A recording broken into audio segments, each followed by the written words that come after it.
واغفر لنا ما مضى يا واسع الكرم. أما بعد فأعوذ بالله من الشيطان الرجيم. بسم الله الرحمن الرحيم.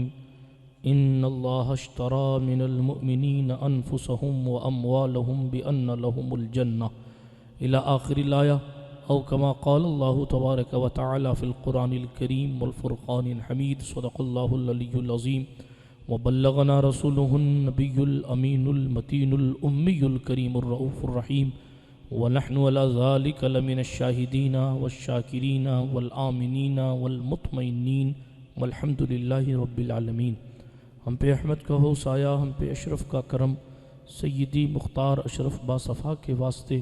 اے اشرف زمانہ، زمانہ مدد نما، درہائے بستراز کلید کرم کشا، سرورا شاہا کریمہ دستگیرہ اشرفا، حرمت روح پیمبر ایک نظر کنسوئے ماں، معین الدین حسن عالم پناہ بسوئے ماں غریباں یک نگاہ، پیر پیراں میرے میراں شاہ جیلاں غوث پاک، ایک نظر داری برحال ماں پریشاں غوث پاک. لی خمسۃ نطفی بہا حر الوباء الحاطمہ، المصطفیٰ والمرتضیٰ وابناہما والفاطمہ. بکار خیش حیرانم مغثنی یا رسول اللہ، پریشانم پریشانم مغثنی یا رسول اللہ صلی اللہ تعالی علیہ وسلم. الہی خیر گردانی بحق مصطفیٰ و مرتضیٰ و شاہ جیلانی و شاہ سمنانی. تمام حمد و ثنا اللہ سبحانہ و تعالیٰ کے لیے جو خالق کائنات ہے. اللہ رب العزت جل مجدہ الکریم کی مخلوق میں سب سے افضل جماعت انبیاء کاملین کی، ان تمام انبیاء پر اللہ رب العزت کی رحمت ہو، اور بالخصوص سید عالم نور مجسم سید الانبیاء المرسلین صلی اللہ علیہ وسلم کی بارگاہ علی جاں میں جی لگا کر بآواز بلند درود شریف کا نذرانہ پیش فرما لیں. پڑھیں اللہم صلی علی سیدنا نبینا مأوانا و ملجانا محمد وعلی آل سیدنا مولانا محمد، صلاة تنجینا بها من جمیع الاحوال والآفات وتقضی لنا بها جمیع الحاجات وتطہرنا بها من جمیع السیئات وترفعنا بها عندك اعلی الدرجات وتبلغنا بها اقصى الغایات من جمیع الخیرات فی الحیاة وبعد الممات، انکا قریب مجیب الدعوات وانت علی کل شیء قدیر. رخ دن ہے یا مہر سما، یہ بھی نہیں وہ بھی نہیں، شب زلف یا مشک خطا، یہ بھی نہیں وہ بھی نہیں.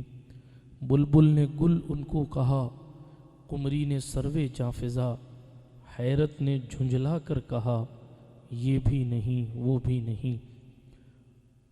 خورشید تھا کس زور پر، کیا پڑھ کے چمکا تھا قمر. خورشید تھا کس زور پر، کیا پڑھ کے چمکا تھا قمر. سورج اپنی پوری تابانی کے ساتھ چمک رہا تھا. چاند 14ویں کا اپنی پوری روشنی پوری دنیا کو دکھا رہا تھا. لیکن بے پردہ جب وہ رخ ہوا، یہ بھی نہیں وہ بھی نہیں. کوئی ہے نازاں زہد پر، یا حسن توبہ ہے سپر. کوئی ہے نازاں زہد پر، یا حسن توبہ ہے سپر. یہاں ہے فقط تیری عطا، یہ بھی نہیں وہ بھی نہیں. رزق خدا کھایا کیا، فرمان حق ٹالا کیا. شکر کرم ترس سزا، یہ بھی نہیں وہ بھی نہیں. شب صبح تک سونا تجھے، دن لہو میں کھونا تجھے. شرم نبی خوف خدا، یہ بھی نہیں وہ بھی نہیں. ڈر تھا کہ عصیاں کی سزا، اب ہوگی یا روز جزا. دی ان کی رحمت نے صدا، یہ بھی نہیں وہ بھی نہیں. ہے بلبل رنگی رضا، یا توت یہ نغمہ سرا. حق یہ کہ واصف ہے تیرا، یہ بھی نہیں وہ بھی نہیں.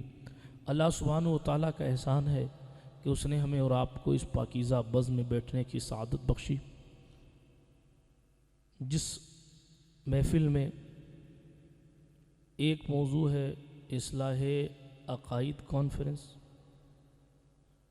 دوسرا ہے اصلاح معاشرہ، تیسرا ہے سید ظہور اشرفی صاحب رحمۃ اللہ علیہ کی بارگاہ میں خراج محبت، اور چوتھا ہے محبوب الہی کی باتیں.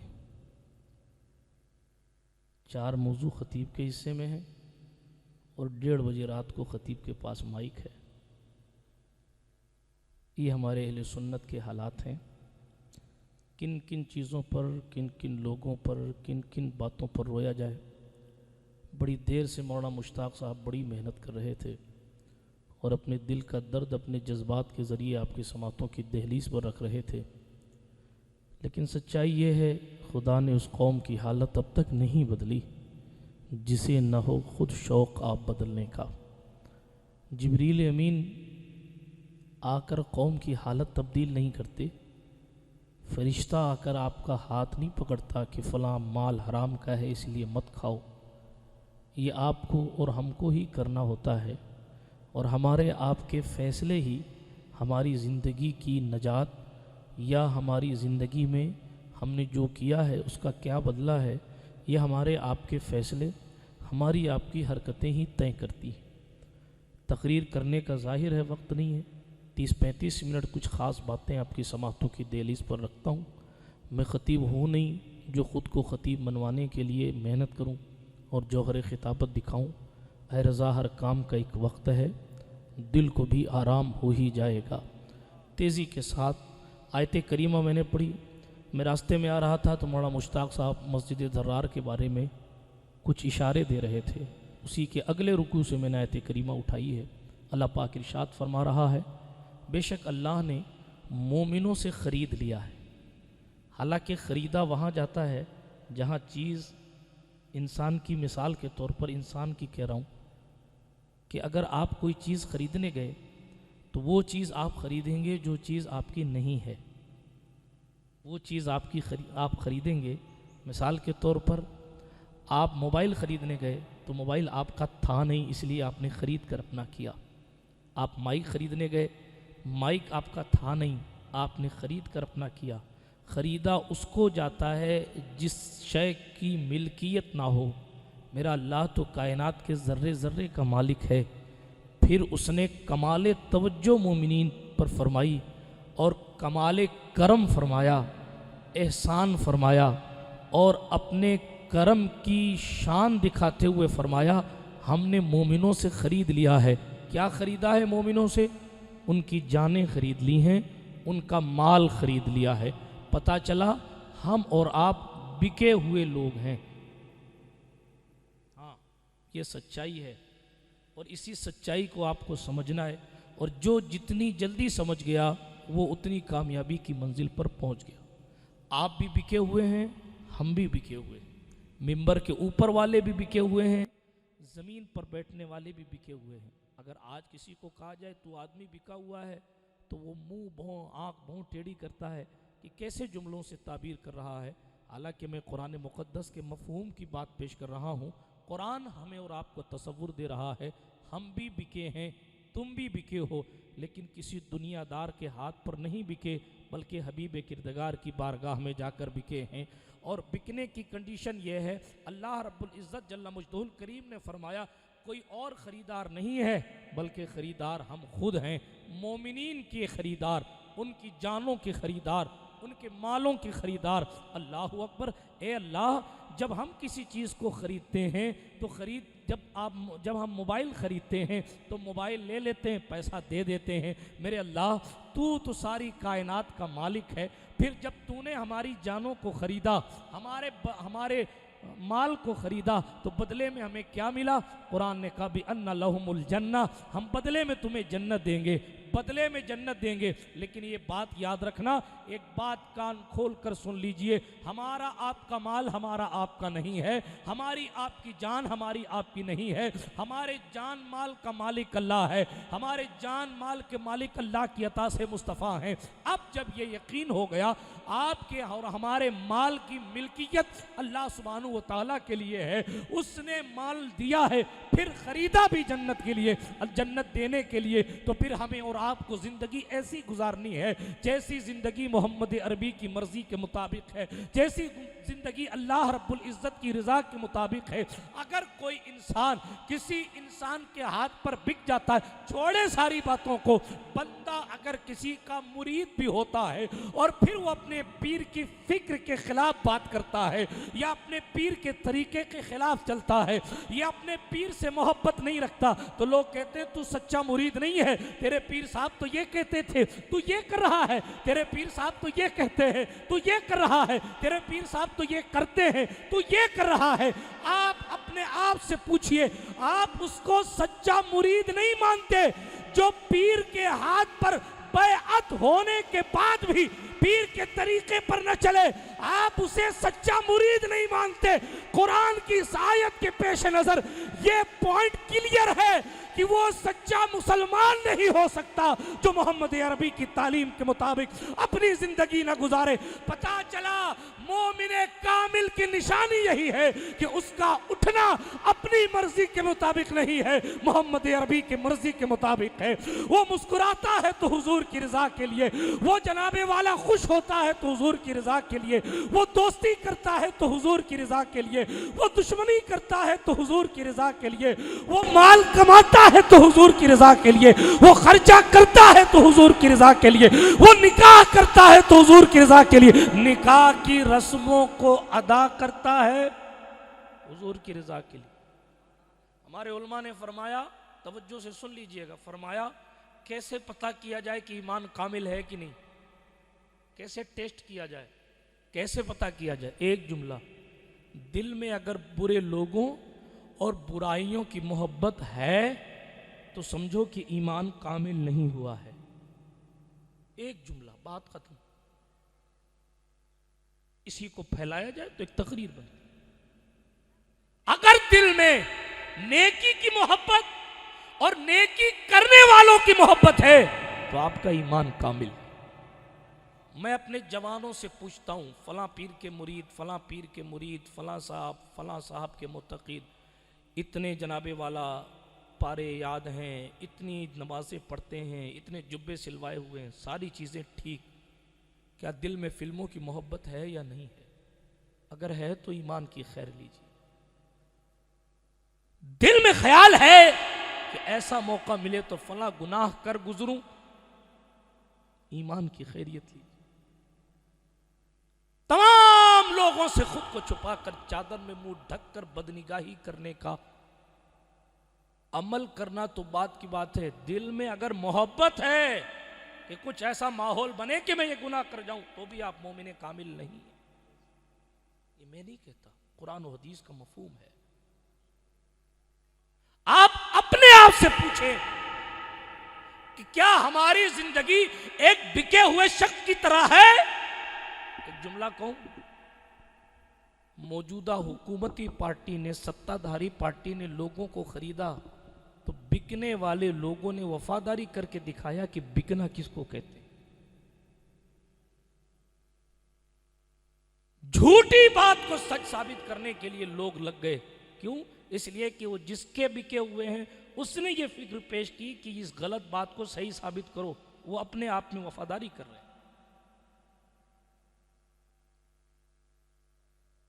ہم دعوے دار ہیں کہ ہم حضور کے ہاتھ پر بکے ہوئے ہیں۔ قرآن کہہ رہا مومنین سے ہم نے خرید لیا، جان بھی مال بھی۔ ڈی جے میں مال خرچہ کرنے والے لوگ، شادیوں کے موقعوں پر عیاشیوں کی محفل سجانے والے لوگ، آپ مجھے خود سے اپنے آپ سے پوچھ کے مجھے بتائیں، کیا یہ بکے ہوئے لوگوں کا کام ہے؟ حضور کے ہاتھ پر بکے ہوئے لوگوں کا کام ہے یہ؟ ہم نے اپنی جان، بلکہ امام جعفر صادق کا قول یاد ہے، امام جعفر نے فرمایا اپنے جسموں کی قدر کرو۔ خوبصورت بات، میں اپنی جوانوں کو اشارے کی بات میں سمجھانا چاہ رہا ہوں۔ امام جعفر صادق فرماتے ہیں اپنے جسموں کی قدر کرو، اس لیے کہ تمہارے جسم کا بدلہ جنت سے چھوٹا ہو نہیں سکتا۔ مگر ہم نے کیا ماحول تیار کیا، ہم نے کیا حالات بنائے، ہم نے زندگی کے کون سے حصے پر آ کر حضور علیہ السلام کی بارگاہ میں بکے ہوئے شخص کی حیثیت سے اپنی زندگی کو دکھایا۔ معاف کیجئے، بکے ہوئے تو وہ لوگ تھے جن لوگوں کو قرآن نے وَقُلَّ وَعَدَ اللَّهُ الْحُسْنَى کا تاج عطا فرمایا. بکے ہوئے تو وہ لوگ تھے. حضور نے ایک بار کہا شراب حرام، مولانا چیخ چیخ کے پکارتے رہے صاحب یہ غلط وہ غلط وہ غلط وہ. مولانا ہمارے بڈیرے کرتے ہیں یار، تم تو کل مولوی بنے ہو. نئی نئی باتیں لاتے ہو. یہ مولوی صاحب پر ہی جناب والا اصلاح کرنے والے پر ہی قوم ٹوٹ پڑتی ہے. میں پوچھتا ہوں آپ سے، حضور نے کون سی شادی کے کس بیٹے کی شادی، حضور علیہ السلام نے کس کے شادی کے موقع پر مہندی لگانا سنت قرار دیا تھا ہتھیلیوں میں مردوں کے؟ ذرا مجھے بتا دیں. یہ کون سی حدیث کی کتاب میں ہے کہ ہلدی کی رسموں پر اتنا مال خرچ کیا جائے؟ غیر محرم خاتون کو دیکھنا حرام ہے. میرے اور آپ کے پیغمبر نے فرمایا کسی غیر محرم کو شہوت کے ساتھ چھونے سے اچھا ہے کہ اپنے سر میں کیل ٹھکوا لو. کیل ٹھکوا لو سر میں، جتنا درد نہیں ہوگا اس سے کہیں زیادہ کسی اور کی بہن بیٹی کو شہوت کے ساتھ چھونے پر جو عذاب دیا جائے گا اس پر درد ہوگا. اور غیر محرموں سے ہاتھوں میں پیروں میں ہلدیاں لگوائی جا رہی ہیں، یہ حضور کی شریعت ہے. میں نے کھاٹو شریف میں 2-3 دن پہلے کہا تھا، سوائے خطبہ نکاح کے اور قاضی صاحب جو کلمہ شریف پڑھاتے ہیں اس اسٹیج کی 5-10 منٹ کی پرکریا کے سوا شروع سے لے کر از ابتدا تا انتہا پوری شادی میں مجھے دکھائیں کہ اسلام کہاں ہے. لوگ اسلام خطرے، وہ اور لوگ ہوں گے جن کا مذہب خطرے میں آتا ہے، ہمارے اسلام کبھی خطرے میں آتا ہی نہیں. جی بڑی ذمہ داری سے کرو. مسلمان کا خطرے میں آنا اور ہے، اسلام کا خطرے میں آنا اور ہے. مسلمان اپنی بدعمالیوں کی وجہ سے نبی کی اولاد بنی اسرائیل ہو کر بھی فرعون کی جوتیاں ٹھیک کرنے کی کگار پر آ سکتا ہے، مگر اسلام کی شان یہ ہے، اسلام کی فطرت میں قدرت نے لچک دی ہے، جتنا کہ دباؤ کے اتنا ہی یہ ابھرے.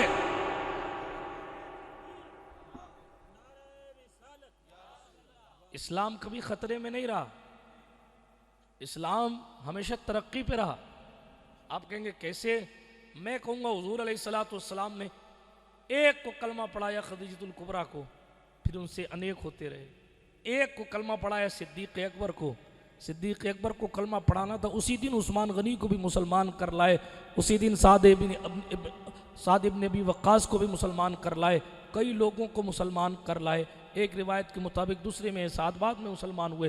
بہرحال عرض یہ کر رہا تھا، سرکار مدینہ صلی اللہ علیہ وآلہ وسلم نے یوں تبلیغ کی، لوگ مسلمان ہوتے چلے گئے. دامن وقت میں گنجائش نہیں ہے ورنہ میں باتوں کو تھوڑا سا طوالت کے ساتھ بیان کرتا، لیکن میری عادت نہیں ہے زیادہ مجاہدہ کروانے کی لوگوں کو، لیکن صرف آپ سے کچھ خاص باتوں کی توجہ چاہتا ہوں. غور کرنے کا مقام یہ ہے، اللہ کے رسول صلی اللہ تعالیٰ علیہ وآلہ وسلم نے کیا کیا؟ اسلام کبھی 2 مسلمان تھے، کبھی 4، کبھی 5، کبھی 38، کبھی 40، 1.25 لاکھ. آپ بتائیے جب حضور کے دور میں 1.25 لاکھ تھے، آج کئی 100 کروڑ ہیں، اسلام خطرے میں کہاں آیا؟ اور لوگ بیوقوف بنا رہے ہیں ان کا مذہب خطرے میں ہوگا. خطرے میں میں نہیں جانتا، میں اپنے دین کی بات کرتا ہوں.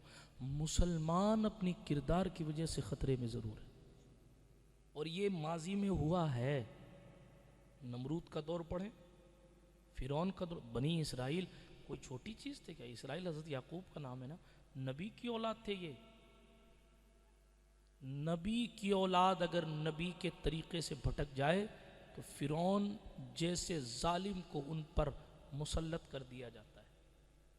نبی کی اولاد کیا کیا اس نے بنی اسرائیلیوں سے نہیں کروایا؟ تفصیلات اٹھا کے پڑھ لیجئے گا. قرآن نے کئی مقامات پر فرعون کے مظالم کا بیان کیا.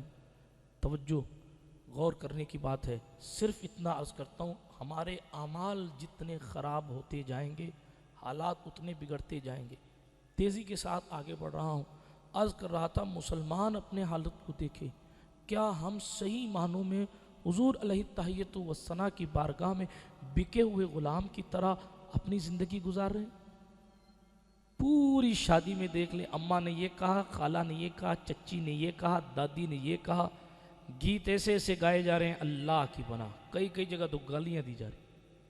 معاف کیجئے گا، جو اسلام غیر محرم سے قرآن سننے کی اجازت نہیں دیتا، وہ ہلدی لگوانے کی اجازت دیتے ہیں؟ اسٹیجوں پر پھول مالائیں پہنائی جا رہی ہیں، اسٹیجوں پر سگائی کی محفلیں کروائی جا رہی ہیں، یہ ادھر سے گھٹنوں پر بیٹھ کر انگلی میں رنگ ڈال رہا ہے، وہ ادھر سے انگوٹھی ڈال رہی ہے۔ حالات یہ ہیں شہروں کے، اللہ کی پناہ، اب انویٹیشن کارڈ کے بجائے انویٹیشن ویڈیوز بھیجے جا رہے ہیں۔ شادی سے پہلے میاں بیوی اور ساس سسر جا کر کسی گارڈن میں، کسی علاقے میں جا کر ویڈیو بنوا رہے ہیں، اور اس کے بعد اس ویڈیو کو فخر کے ساتھ دعوت کے طور پر بھیجے۔ یہ مسلمان کے کام ہیں؟ ایسے لوگ خطرے میں، اسلام خطرے میں نہیں۔ ویسے لوگ اپنے بارے میں سوچیں، جملہ بڑا ہے معاف کیجئے گا، کہیں ایسا نہ ہو کہ یہاں دوسرے مذہب کے لوگ مسلمان نام ہونے کی وجہ سے پیٹیں، اور وہاں فرشتے کافروں جیسے کام کرنے کی وجہ سے پیٹیں۔ نہ ادھر کے رہا نہ ادھر کا۔ کیا حال مسلمانوں نے اپنا بنایا؟ کیا یہ بکے ہوئے لوگوں کا کام ہے؟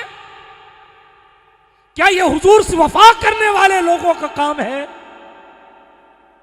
میں اپنے موضوع کو دور نہیں لے جانا چاہتا، لیکن عرض کر رہا تھا طریقہ زندگی دیکھنا ہے تو ان صحابہ کا دیکھو جنہوں نے پیغمبر کی تعلیم کو عام کرنے کے لیے جی جان لگا دی۔ آج کچھ لوگ حضور کے صحابہ پر بھی باتیں کرتے ہیں، نعوذ باللہ من ذالک۔ اللہ کی پناہ ایسے لوگوں سے، اللہ کی پناہ۔ میں ایک جملہ کہا کرتا ہوں، اہل بیت ہیں، صحابہ صحابہ ہیں، اہل بیت گھر والے ہیں۔ اہل بیت کا معنی ہی ہوتا ہے گھر والا، گھر والا گھر والا ہوتا ہے، ساتھی ساتھی ہوتا ہے، اپنے اپنے منصب ہیں سب کے۔ لیکن ایک بات کہتا ہوں، اس بات کو آپ اپنے دل پہ نقش کر لیجئے گا، حسن کی عزت کیسے کرنی ہے یہ اہل بیت نہیں بتائیں گے، یہ صحابہ بتائیں گے۔ صدیق اکبر نے اپنے کندھے پر اٹھا کے بتایا کہ گھر والوں کی توقیر یوں کی جاتی ہے۔ عثمان غنی نے حسین پاک سے محبت کر کے بتایا کہ گھر والوں کی توقیر یوں کی جاتی ہے۔ عمر بن خطاب نے چادریں بانٹی، حسین کو چادر ملی نہیں، ادھر روم سے کہیں سے شام سے آیا تھا قافلہ، اس نے حضرت امیر المومنین اندر باہر ہو رہے، لوگ عمر پاک سے کہنا حضور پریشان کیوں ہیں؟ کہا فلاں فلاں کو چادر مل گئی، حسین کو چادر نہیں ملی، اس لیے مجھے سکون نہیں آ رہا ہے۔ جناب والا، مصطفیٰ کے یاروں نے، مصطفیٰ کے پیاروں نے یہ دکھایا ہے کہ سیدوں کی تعظیم کی کیسے جاتی ہے۔ اہل بیت کی توقیر کرنے کا طریقہ ہمیں حضور کے صحابہ سکھائیں گے، اور اگر صحابہ کی عظمت دل میں نہیں ہوگی تو پھر حسین کی عزت کی کیسے جاتی ہے، یا آپ کو پتہ کیسے چلے گا، مصطفیٰ پر مرا کیسے جاتا ہے، یا آپ سیکھیں گے کہاں سے، پیغمبر کی تعلیم کیسے زندگی میں انوالو کی جاتی ہے، یا آپ سیکھیں گے کہاں سے۔ میرے مصطفیٰ کے ساتھیوں کے احسان ہے دین پر، جنہوں نے حضور کے مسکرانے تک کو کوٹ کر دیا، یہاں تک کہ ہمارے آپ کے حضور مسکرائے، اور حضور کے مسکرانے پر حضور کے کتنے دانت مبارک نظر آئے، صحابی نے وہ بھی بیان کیا۔ یہ احسان ہے امت پر۔ اس جماعت کو دیکھیں، ایک قصہ پڑھتا ہوں، سعد ابن ربیع، بے مثال ذات، لیلت عقبہ میں صحابہ نے رسول گرامی وقار صلی اللہ علیہ وسلم کے دست حق پرست پر بیعت کی تھی، اور کہا یا رسول اللہ جان دینی پڑی تو آپ کے لیے دے دیں گے، مال دینا پڑا تو آپ کے لیے دے دیں گے، جو کچھ قربان کرنا پڑا آپ کے لیے قربان کر دیں گے۔ معاف کیجئے گا، ہم صرف دعوے کرتے ہیں، اور بات جب آتی ہے خوشی کی تو اللہ الصمد اس وقت بندے کو خدا یاد نہیں رہتا، نعوذ باللہ من ذالک، بات کو دور نہیں لے جاتا۔ تیزی کے ساتھ آگے بڑھتا ہوں، مصطفیٰ کے جانثاروں کی شان دیکھیں آپ۔ پیغمبر اسلام صلی اللہ تعالیٰ علیہ وآلہ وسلم کے دست حق پرست پر صحابہ نے بیعت کی تھی، یہ وعدے کیے تھے۔ یہ لیلۃ عقبہ ہے، تفصیل میں جانے کا وقت نہیں ہے، قرآن کی تفسیر میں اٹھا کر پڑھیے گا۔ عرض یہ کر رہا تھا، ان وعدہ کرنے والوں میں ایک ذات حضرت سعد ابن ربیع کی بھی ذات تھی۔ یہ وہ مقدس ذات ہے، حضور علیہ تحیۃ و ثنا جب مکۃ المکرمہ سے مدینہ منورہ تشریف لائے تھے، حضور صلی اللہ علیہ وسلم نے جلسہ مواخات منعقد کیا تھا۔ آپ نے بارہا علماء سے سنا ہے، حضور نے کسی کو کسی کا بھائی کہا تھا، کسی کو کسی کا بھائی بنایا تھا، کسی کو کسی کا بھائی بنایا تھا۔ چونکہ مہاجرین حضور کے نام پر مکہ چھوڑ کے آئے تھے، آپ بستر چھوڑ کر فجر پڑھنے نہیں جاتے، حضور والوں نے گھر چھوڑ کر، وطن چھوڑ کر، اپنے تمام رشتہ داروں کو چھوڑ کر مدینے کا رخ کیا۔ کبھی تصور کریں، آپ کو کہا جائے پالی چھوڑ دو، ارے نہیں حضرت، میرے باپ دادا کا گاؤں، میں دوسرا گھر جے پور میں جودھپور میں بنا سکتا ہوں مگر پرانا گھر نہیں چھوڑوں گا۔ حضور نے فرمایا چھوڑ دو مکہ۔ یا رسول اللہ آپ کے لیے دنیا چھوڑنے تیار ہے، مکہ کیا چیز؟ یہ ہے دین۔ اور چھوڑا انہوں نے، کیا ان کا گھر نہیں تھا؟ کیا ان کی پراپرٹیاں نہیں تھی؟ کیا ان کے پاس مربع کے مربع کھیت نہیں تھے؟ کیا ان کے پاس ریگستان ان کے نہیں تھے؟ کیا ان کے پاس ان کے اپنے مال منال نہیں تھے؟ کیا ان کے اپنے رشتہ دار نہیں تھے؟ کیا ان کے چچا بھائی بہن نہیں تھے؟ لیکن کبھی قربانی پڑھیں، دل روتا ہے خدا کی قسم۔ حضرت زنیرہ زنیرہ بھی کہا گیا ہے، اہل کفر نے اتنا مارا اس خاتون کو، میں اپنی اسلامی رشتے کی ماں بہنوں کی توجہ چاہتا ہوں، دشمنان دین نے اس خاتون کو اتنا مارا کہ آپ کی آنکھوں سے روشنی ختم ہو گئی، لیکن پھر بھی شکوہ نہیں، بلکہ دشمنوں نے یہ کہا کہ لات و عزا نے تیری آنکھوں کا نور لے لیا۔ اندھی ہونے کے باوجود بھی اس صحابیہ نے کہا لات و عزا کی کیا اوقات، وہ کیا لیں گے کیا دیں گے، یہ تو میرے رب کا فیصلہ ہے، میں اس فیصلے میں شکوہ نہیں کرتی بلکہ اس کی رضا میں میں راضی۔ آج کا جوان کہتا حضرت نماز پڑھتا ہوں پھر بھی فیکٹری نہیں چلتی، تعویذ لیا پھر بھی اثر نہیں کر رہا، کیا بات؟ آپ نے دعا کیا پھر بھی ماحول نہیں بدلا، کیا بات؟ ادھر آنکھوں کی روشنی چلے گی، وہ بھی خاتون کی، اور پھر اس پر دشمنوں نے کہا اسلام چھوڑ، دیکھ ہمارے معبودوں نے تیری آنکھوں کی روشنی لے لی، مگر ایمان کی شان دے کے پلٹ کر کہ تیرے معبود کی اوقات کیا ہے کہ وہ کچھ لے سکتا ہے، میرے جو کچھ طاقت ہے میرے رب کے پاس ہے، وہ چاہے تو آنکھوں کی روشنی آ سکتی ہے۔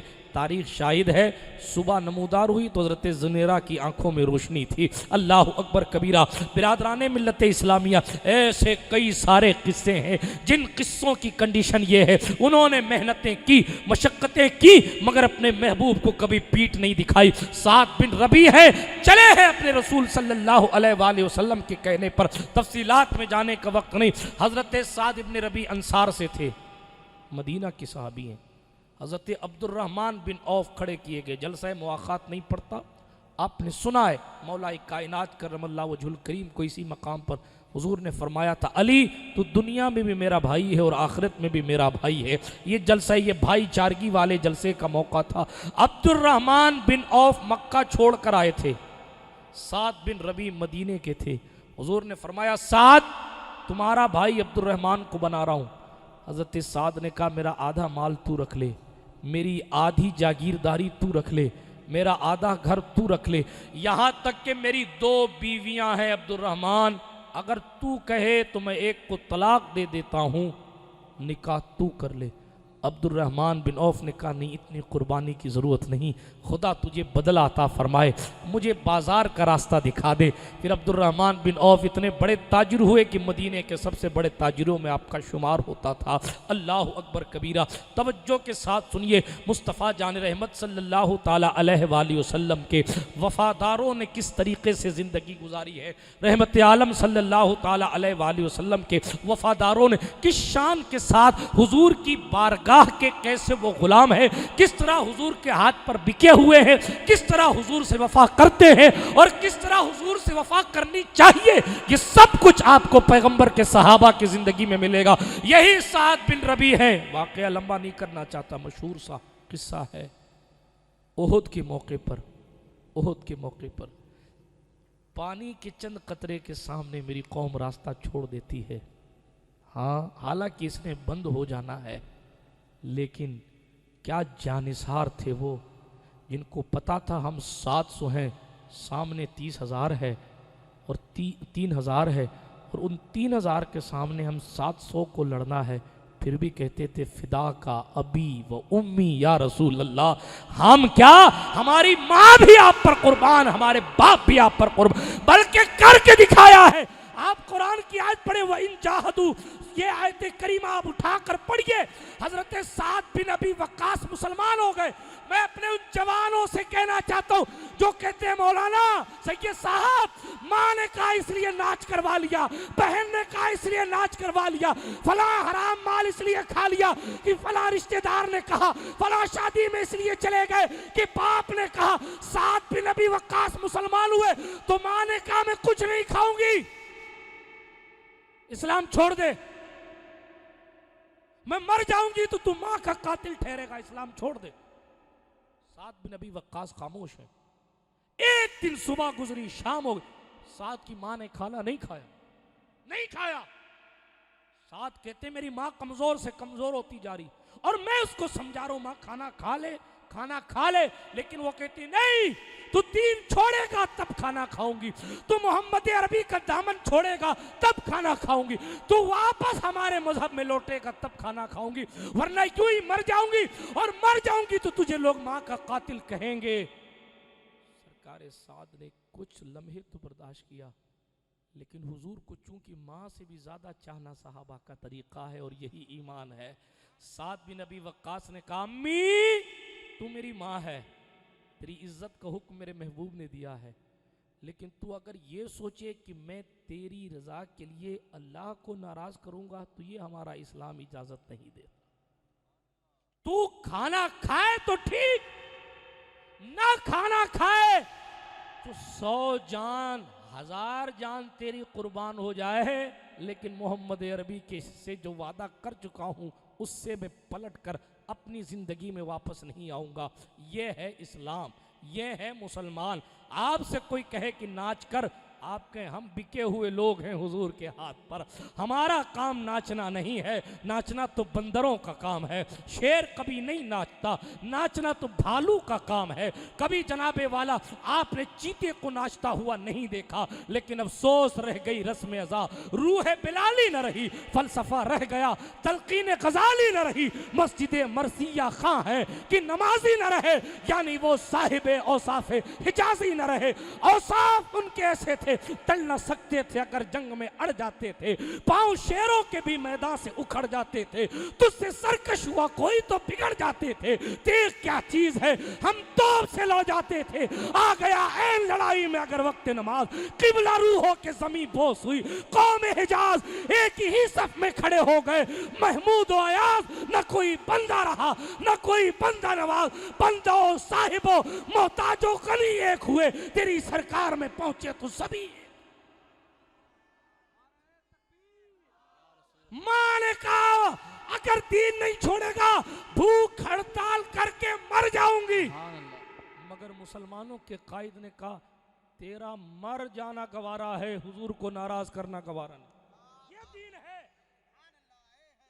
یہ مذہب ہے، یہ ایمان ہے۔ اور ناچ کے لیے بہانے تلاش کرنے والوں، غیر محرم عورتوں کو دیکھنے کے لیے تعویلیں تلاش کرنے والوں، حرام مال کھانے کے لیے تعویلیں تلاش کرنے والوں، اپنے پیغمبر کے جانثاروں سے سیکھو، ماں کی جان قربان ہو جائے، لیکن دین یہ ہے ماں سے بھی زیادہ، باپ سے بھی زیادہ، اولاد سے بھی زیادہ اگر کسی سے محبت کرنی ہے، اقبال نے جھوم کر کہا محمد کی محبت محبت دین حق کی شرط اول ہے، اسی میں ہو اگر خامی تو سب کچھ نامکمل ہے۔ محمد کی محبت خون کے رشتوں سے بالا ہے، یہ رشتہ دنیاوی قانون کے رشتوں سے اعلیٰ ہے۔ نعرہ تکبیر، نعرہ رسالت۔ آپ سے پوچھنا چاہتا ہوں، بہن کے بہانے لے کر، فلاں کے بہانے لے کر، فلاں کے بہانے، گناہ کرنے والوں اپنے حضور کو کیا جواب دو؟ سعد ابن ربیع ہیں، واقعہ پورا کر دوں، احد کا موقع ہے، سب کچھ لٹا کے آئے۔ اب ہوا یہ کہ جنگ پوری ہوئی نا احد کی، حضور بھی زخمی ہیں، احد پھر کبھی سناؤں گا، لیکن سرکار سعد بن ربیع کے حوالے سے حضور کو یاد آئی اپنے محبوب کی۔ کچھ مرید ہوتے ہیں، کچھ مراد ہوتے ہیں، سعد مراد کا نام تھا۔ حضور کو یاد آئی سعد کی، فرمایا کوئی ہے جو مجھے سعد کی خبر لا دے، کوئی ہے جو مجھے سعد کی خبر لا دے۔ سرکار ابی ابن کعب کھڑے ہوئے، حضور کی امت کے ہوا تھا کیا ہوا تھا؟ اللہ کے رسول صلی اللہ علیہ وسلم کے غلاموں نے صحیح معنوں میں غلامی کر کے دکھائی کہ کس طریقے سے غلامی کی جاتی۔ بکے ہوئے انسان کی زندگی کی کنڈیشن کیا بات کر رہا تھا؟ ابی ابن کعب کی، بہترین قاری امت مصطفیٰ کے، اتنے خوبصورت لہجے میں تلاوت کرتے تھے کہ جس نبی پر قرآن نازل ہوا وہ حضور خود ان کی آواز سے قرآن سنا کرتے، ان کی آواز میں قرآن سن کر حضور خود زار زار رویا کرتے۔ یہ جو جنت البقیع ہے، جو مدینہ شریف کا قبرستان ہے، آج کی تاریخ میں جو انٹرنس ہے، یہی مسجد ابی ابن کعب بنی تھی، ان بدماشوں نے اس کو توڑ دیا۔ یہی وہ جگہ تھی جہاں رحمت للعالمین نے کھڑے ہو کر حضرت ابی ابن کعب سے قرآن سنا تھا۔ یہی وہ قاری ہیں حضرت ابو بکر صدیق جن سے قرآن سنا کرتے تھے، عمر بن خطاب جن سے قرآن سنا کرتے تھے۔ بہرحال تفصیلات میں جانے کا وقت نہیں، عرض یہ کر رہا تھا، سرکار مصطفیٰ جان رحمت صلی اللہ تعالیٰ علیہ وآلہ وسلم نے فرمایا ہے کوئی جو مجھے سعد کی خبر لا دے۔ یہی امت کے قاری کھڑے ہوئے حضرت ابی ابن کعب رضی اللہ تعالیٰ عنہ، اے رسول اللہ مجھے اجازت عطا فرمائے، میں تلاش کر کے آتا ہوں۔ احد کا مارکہ بڑا سنگین مارکہ تھا، صحابہ کے درمیان سب سے زیادہ سخت دن اگر کسی کو مانا جاتا تھا تو وہ جنگ احد کا دن مانا جاتا تھا۔ حضرت علی حیدر کرار نے پاؤں پیچھے لیے تھے، حضور کے دندان مبارک زخمی ہو گئے تھے، یہ ہوا پھیلا دی گئی تھی کہ حضور شہید ہو گئے۔ سید الشہداء امیر حمزہ اسی جنگ میں شہید ہوئے، اور مصعب ابن عمیر اسی جنگ میں شہید ہوئے۔ تفصیلات میں جانے کا وقت نہیں ہے، احد پھر کبھی آپ اپنے امام صاحب سے سنیے گا۔ ابھی میں صرف ایک بات عرض کرتا ہوں، مصطفیٰ کریم نے فرمایا ہے کوئی جو سعد کی خبر لا دے۔ ابی ابن کعب میدان میں پہنچے، کہتے ہیں میں نے لاشوں میں تلاش کیا، سعد نہیں ملے، ادھر دیکھا ادھر دیکھا، سعد نہیں ملے۔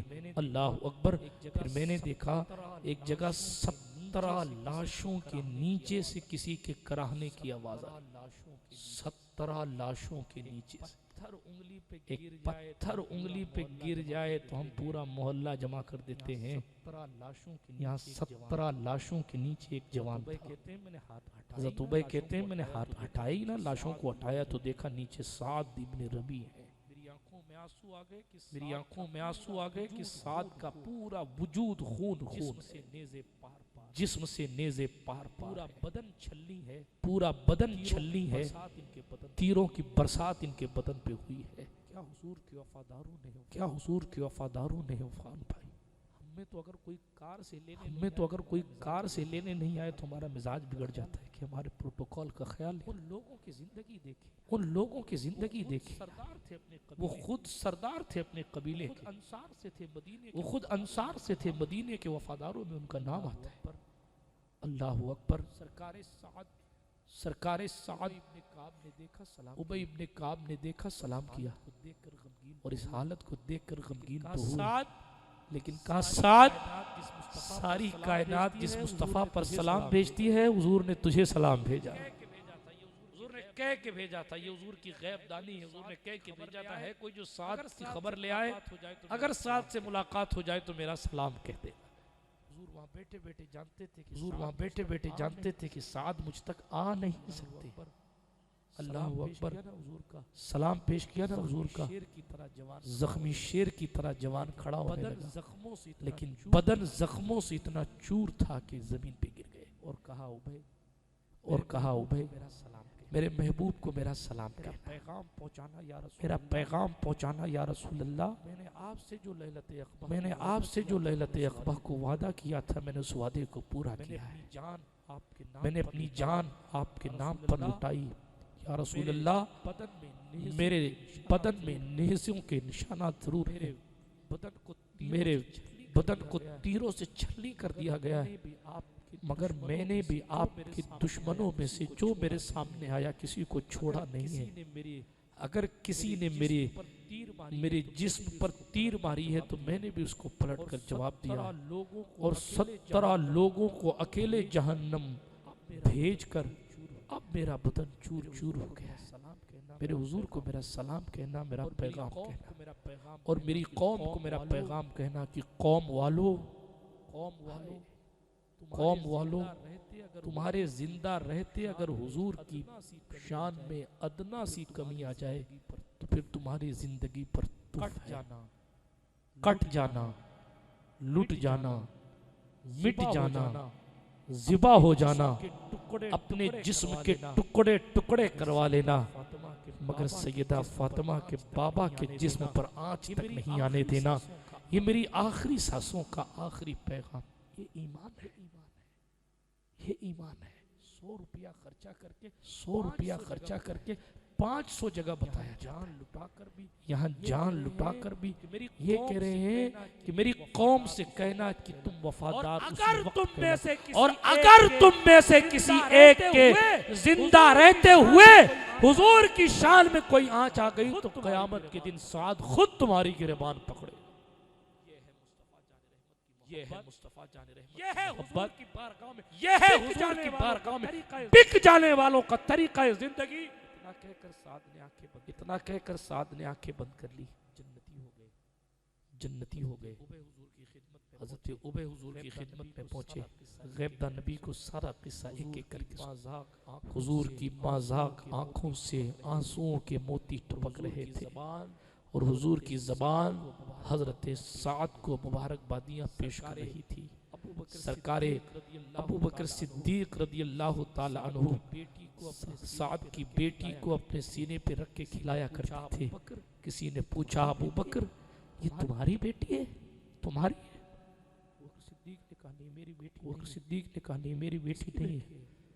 کس کی بیٹی ہے؟ سعد کو آخری لمحے میں اپنی بیٹی کا خیال نہیں آیا، وہ باپ تھا، لیکن اس نے چاہتے یہ نہیں کہا میری بیٹی کا خیال رکھنا، اس نے جاتے جاتے کہا میری قوم میرے محبوب کی ناموس کا خیال، میرے محبوب کی عزت کا خیال رکھنا۔ علی والو اپنے محبوب سے ہم نے کتنی محبت، حضور نے ہمارے لیے اپنے پیروں کو سجا کر ربی حبلی امتی کی صدائیں لگائی۔ حضور کو اللہ نے معراج دی تو پیغمبر وہاں بھی گنہگار امت کو نہیں بھولے۔ کل قیامت کے میدان میں آپ نے سنا کہ نرم نرم پاؤں سے کوئی صدا دے گا تو حضور دوڑتے ہوئے اس گنہگار کو بخشوانے کے لیے جائیں گے، فرشتے گھسیٹ کر جہنم پہ لے جا رہے ہوں گے، حضور دوڑ دوڑ کے سامنے پہنچیں گے، نہیں ٹھہرو میرا امتی ہے، میں اپنے اللہ سے بات کروں گا، میں اپنے اللہ سے سفارش کروں گا، اس کے لیے اپنے رب کی بارگاہ میں شفاعت کروں گا۔ اتنے احسانات جس نبی کے ہوں اس کے ہاتھ پر بکنے کا دعویٰ کرنے والی قوم یہودیوں کی طرح بال کٹوا رہی ہے، ہاتھوں میں کڑے پہن لیے، پیٹ پھاڑ لیے، اپنی زبانوں کو گالیوں سے آراستہ کر لیا، اپنے گھروں سے اسلامی ماحول کو نکال دیا۔ حضور کے وفاداروں کا طریقہ تو یہ تھا، جان جاتی ہے چلی جائے، حضور کے پیغام سے منہ نہیں پھیریں گے، ایمان سے پیچھے نہیں ہٹیں گے۔ آپ اپنے آپ سے پوچھیں آپ نے اپنی زندگی میں کیا کیا؟ کوئی جماعت اگر حضور کے ماں باپ کو کافر کہہ رہی ہے تو آپ کہتے نہیں کوئی بات نہیں، ان کا اپنا عقیدہ ہے، یہ آپ کا ایمان ہے، یہ آپ کا ایمان ہے، یہ آپ کا ایمان ہے۔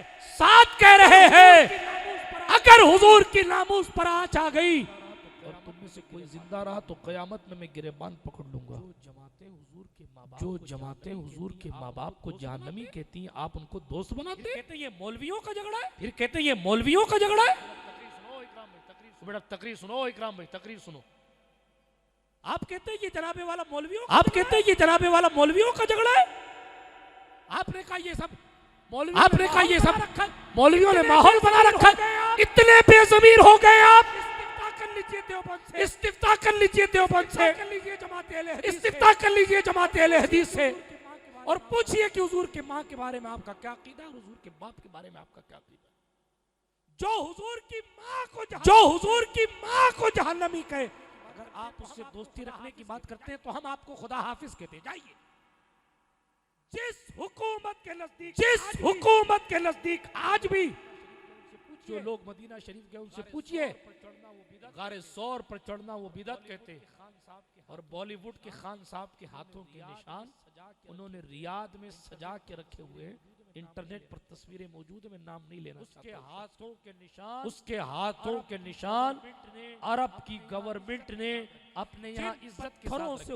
جن پتھروں سے حضور کی خوشبو آتی تھی، بدبختوں نے وہاں جانے کو شرک کہا، اور جن ہاتھوں سے زنا کی بدبو آتی ہے ان ہاتھوں کو انہوں نے عزت کے ساتھ سجا کے رکھا۔ پھر بھی آپ کہہ رہے ہیں کہ وہ لوگ اپنے حال میں ٹھیک ہیں، پھر آپ اپنے حال میں ٹھیک نہیں ہیں۔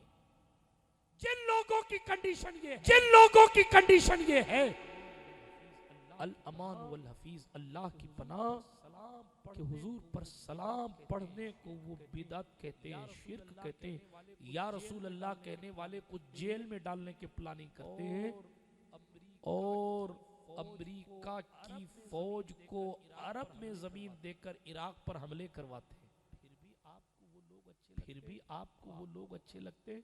تو آپ کو پوری دنیا جانتی ہے اسرائیل یہودی ملک ہے، اور پوری دنیا اسلام کا اس وقت سب سے ایکٹیو دشمن اسرائیل ہے۔ حرم میں کھڑے ہو کر حرم کا امام اسرائیل کی تعریف کر رہا ہے، پھر بھی آپ اس امام کے پیچھے نماز پڑھنے کی باتیں کرتے ہیں۔ آپ کی نماز آپ کو مبارک۔ کیا حالات بنا دیا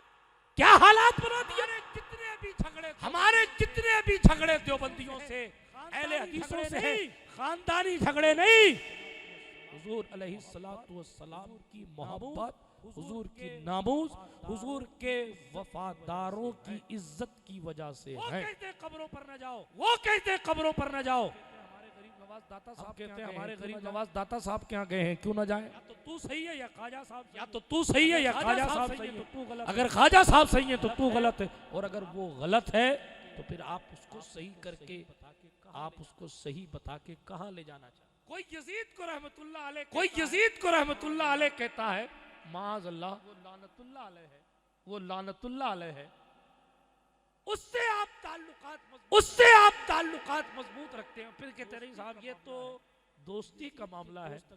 یزید کے دوست اگر آپ کے دوست ہیں تو پھر حسینی ہونے کے دعوے کیوں کر رہے ہیں؟ جائیے نا ابن زیاد اور شمر ذی الجوشن، سنان بن انس، خولی بن یزید کے صف میں جا کر کھڑے ہو جائیے۔ کیوں آپ کو حبیب ابن مظاہر کی محبتیں اچھی لگتی ہیں؟ جائیے کھڑے ہو جائیے۔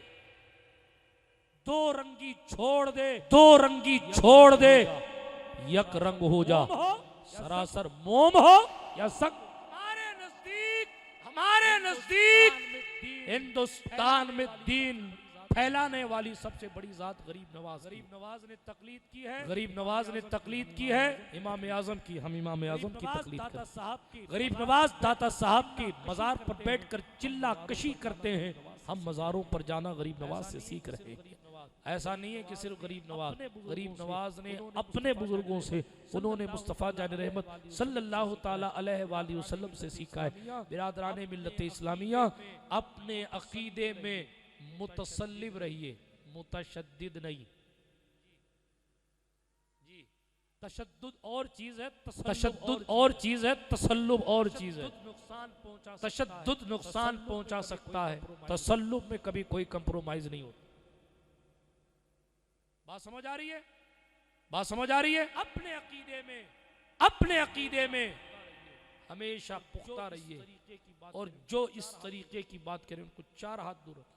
اگر آپ کے دل میں ان کی محبت بس گئی ہے، تمام چیزوں کے جاننے کے باوجود بھی، تو میں نے آپ کو فرمان پہلے سنا دیا کہ اگر برے لوگوں یا برائیوں کی محبت دل میں ہے تو آپ کا ایمان کامل نہیں ہے۔ قرآن کی آیت کہہ رہی ہے ہمارا مال بکا ہوا ہے، ہماری جانیں بکی ہوئی۔ جب ہماری جان بک گئی ہے، ہمارا وجود بک گیا ہے، ہمارا مال بک گیا ہے، تو پیسے وہاں خرچہ ہوں گے جہاں سے حضور راضی ہوتے ہیں۔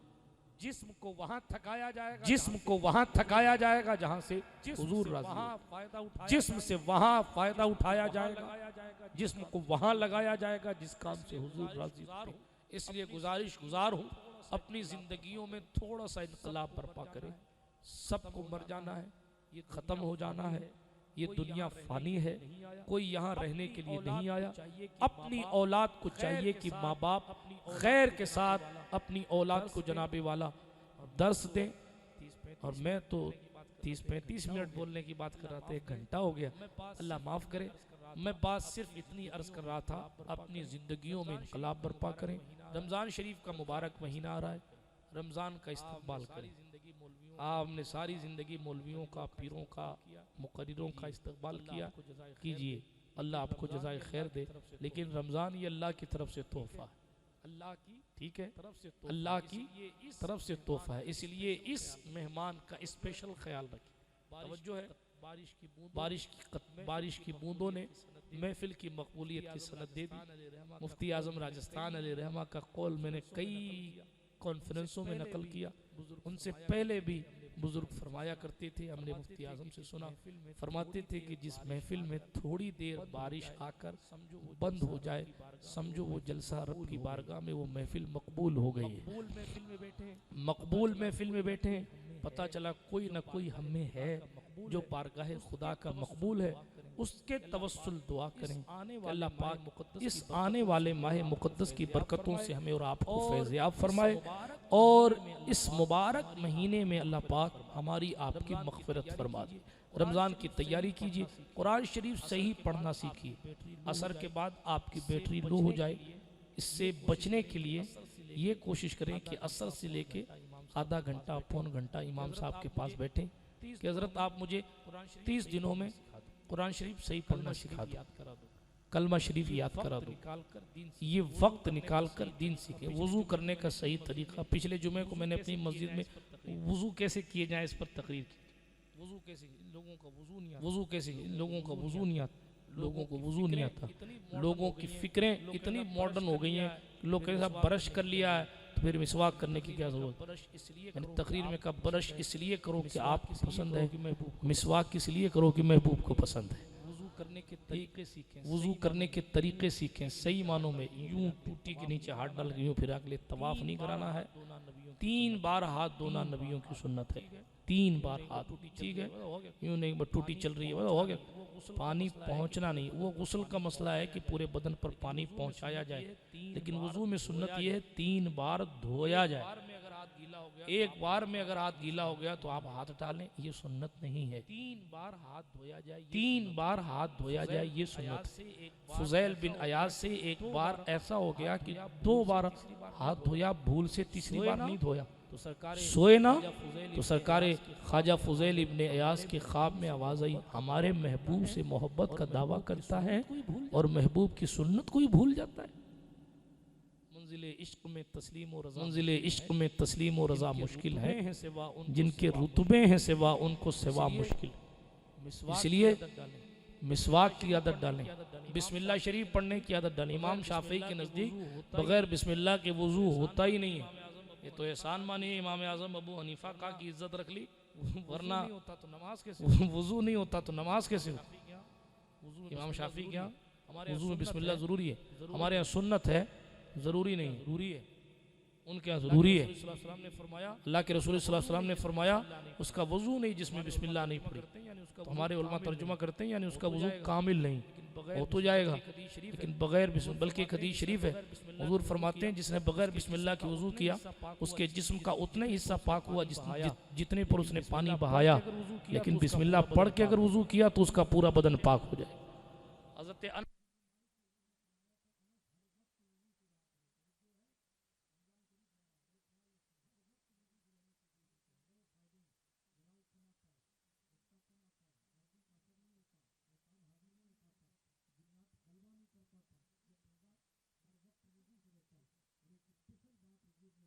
انس ہر وقت یہ کہ وضو کی حالت میں ایمان والا انتقال کر گیا اللہ اس کو شہیدوں میں لکھ دے گا. ٹھیک ہے، اس لیے وضو کا طریقہ سیکھیں، غسل کا طریقہ سیکھیں، وضو کا طریقہ سیکھیں، وضو کی سنتیں سیکھیں، نماز کا طریقہ سیکھیں. اس طریقے سے رمضان گزاریں، اپنی بھی مغفرت کی دعائیں کریں، اپنے ماں باپ کی بھی مغفرت کی دعائیں کریں. درمیانی گفتگو کوئی جملہ غیر شرعی نکل گیا ہو، اپنے رب کی بارگاہ میں آپ سب کو گواہ بنا کر رجوع کرتا ہوں. استغفر اللہ تعالی ربی من کل ذنب واتوب الیہ.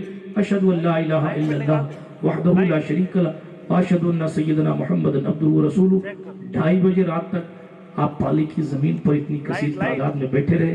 اللہ آپ کی محبتوں کو قبول فرمائے، دنیا اور آخرت میں بہترین بدلہ عطا فرمائے.